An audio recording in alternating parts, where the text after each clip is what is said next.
Mel's dynamic speaker, so I don't know if I can live up to that, but let me just give you a little bit of information about myself. First of all, I am looking to represent District 7. District 7 is basically from about Shelley Walsh Road north.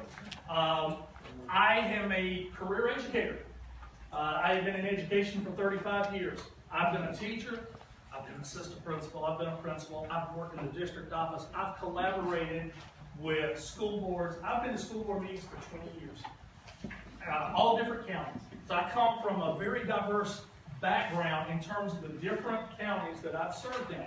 But my heart is for children and teaching. Case in point, I might seem a little excited today. I taught 85 high school kids today. I love that. You know what was fun about it? They wanted to be there. They were engaged. They had a choice, and they chose to come to hear my class. They put me in a room about this size, put out 30 chairs. We had 45 sitting on the floor. It was a blast. I'm telling you, when I left there, we were at USC. I could have run to Williams-Brice and played. I was that excited. And they were fun, and they were engaged.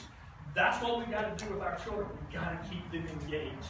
One of the things that I found as a classroom teacher was constantly running against things that I was mandated to do that didn't engage learners. It didn't serve them. And I would ask, why are we doing this? Well, because of this policy. Or why are we doing that? We were told it has to be done in order to keep funding. Is it what's best for the children? Well, that's the dividing question. What's best for children? All children. All children matter. And I have a theory that if you don't take care of children now, you're going to have to take care of them as adults. Every decision has to be what's in the best interest of the children. After 25 years in the classroom, superintendent came to me and goes, "You ready to be an assistant principal?" I guess. Let's give it a shot. And I would have teachers come to me and they would say, "We've got this decision, we've got this issue. How do we need to handle it? I don't know what to do." Easy question. What's best for the children? Well, you know, I'm worried about. Answer the question. Which is what's best for your children? If that's what you want me to do, I'll do it. Might get me in trouble. Not with me, it won't. Because I'm going to stand behind you. I've seen teachers stop in the middle of standardized testing week to do something that was best for the children. That's okay. Don't I can get it later. Fix it. Now, while we talk about standardized testing, that is something that concerns me about our children. People have heard me throw this figure out before. You're a K-12 student in South Carolina. You are subjected to no less than 15 standardized tests. Okay? That's not engaging our children.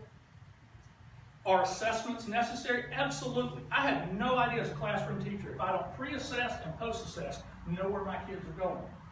But way too much of what drives the curriculum are the tests. No. That's not the way it's supposed to be. The curriculum is supposed to be supported by the tests. 20 years ago, the State Department of Education gathered several of us up from around the state. I was an English teacher.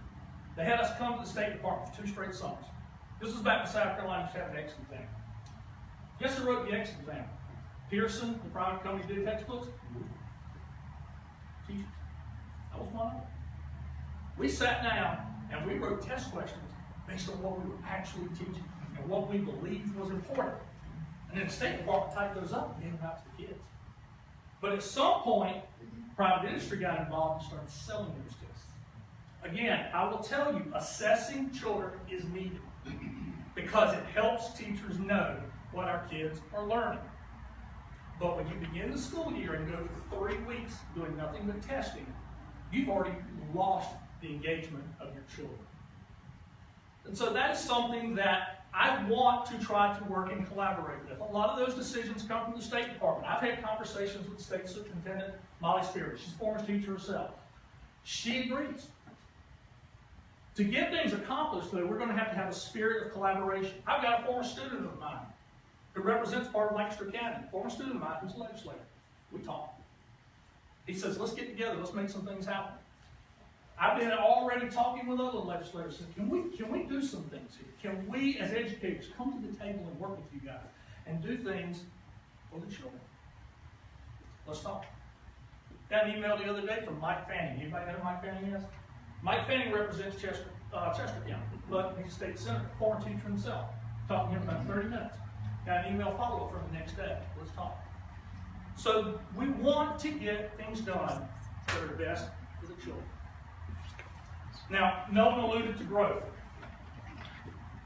I've been there. I know how to handle growth. I've been in a district, 2 districts actually, where we had to take care of schools that were dilapidated and falling in, and we had areas with high growth that needed more schools. I've been involved in how to secure that funding. More importantly, how to get a county system to support that funding from one end of the county to the other. Get those projects done. I've lived it, I've been there, and I've done it in 2 different districts. One of them was a very interesting district. If you're not familiar with Anderson 5, I was there 20 years ago. You should go look and see what some of those buildings are. But before, they had schools that were 100 years old. So we're going to have some challenges that are going to have to be handled with both growth and parts of the county where we have some buildings that, quite frankly, need some upgrades. They're not safe. Do you know that in the last bond that was passed, Irwin Elementary in Lancaster County, you know what they got? They got doors so they can keep going intruders out. That's important, right? What's best for the children? I'll assure you that every decision is always filtered through that with me. What is in the best interest of children? Not what's in the best interest of me, not what's in the best interest of anyone else, the children. Because at the end of the day, that's what we're there for in education. We are there for the children. I will tell you that in my 35 years, I think I've seen it all. I think I've, in most cases, had to tackle it all. I know the policies pretty well, but one of the things that I really was concerned about when I was in the classroom was I couldn't affect much change. And that was frustrating me as a teacher. So what I did, focused on the children. So then when I became an assistant principal, the next thing I did, focused on the children. So why am I running for school board? Because I think this is one place where I feel like I can affect the biggest change and reform for the children. And that's important to me. I'll leave you with this. I tell people this all the time. People say, I've been in education for 35 years, when are you going to stop? When they put me in, right? I'll tell you, that's the truth. When they called and asked me, you want to come teach at USC? I said, what time? I will be. Now, no surprise to you, you've heard me speak before. They finally had to tell me, could you wrap up? Because I enjoy helping children learn.